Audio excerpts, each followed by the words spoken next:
छत्रपती महाराज महाराष्ट्राचे आद्य दैवत, सगळ्या हिंदूंचे प्रेरणास्थान. छत्रपती संभाजी महाराज, त्यांचे बलिदान. तर आपला विषय आहे आजचा, मराठी बोलता नाही येत म्हणून हिंदूवर मारहाण करण्यात आली. आणि त्यानंतर त्याला उत्तर दिलं की मुस्लिम लोक जे हिंदी बोलतात त्यांना कोणीही जबरदस्ती करू शकत नाही, पण त्यांना कोणी त्यांची एकता असल्यामुळे त्यांच्यावर कोणी हल्ला करत नाही किंवा मारत नाही. मारण्याचं इथे नाही. माझं मी स्पष्ट सांगतो, मला कोणताही वादात पडायचं नाही आहे. हिंदू मुसलमान वादात पडायचं नाही आहे. भारताचे नागरिक म्हणून आपण सर्वत्र एकत्र आहोत. आणि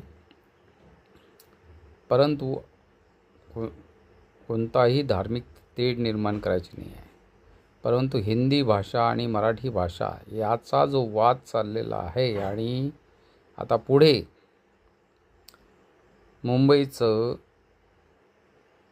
महानगरपालिकेचं इलेक्शन होणार, निवडणूक.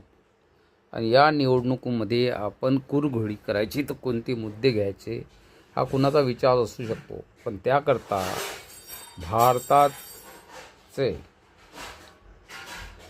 छत्रपती शिवाजी महाराजांची संकल्पना, त्यांचे विचार, नुसते त्यांचे नाव घेऊन राजकारण करणाऱ्यांना मी इथे वेगळं बाजूला ठेवतो. माझा विषय हा राजकारण करणार नाही. मी मुंबई भाजपाच्या हातात सोपवली, ही त्यांची जनतेची इच्छा जनता मान्य करेल. पण त्यांच्या मनामध्ये भाजप हा हिंदी विचारवाल्यांना प्रोत्साहन देतो. मग त्याला डावलण्याकरता हिंदीचे मतं आणि मराठी मतं एकत्र करण्याचा कुणाचा विचार असेल तर तो हाणून पाडला पाहिजे. मला हे म्हणायचं, तर तुम्हाला हिंदी भाषा बोलणाऱ्या दुकानात जायचं नसेल तर तुम्ही जाऊ शकत नाही, पण त्यांना मारण्याचा अधिकार नाही आहे. तुम्ही त्यांना की तुम्ही इथे महाराष्ट्रात राहता, तुम्ही मराठी पण शिका असा आग्रह धरणं एक योग्य होईल. परंतु त्यांना पुढे त्या वेळ द्यावा लागेल.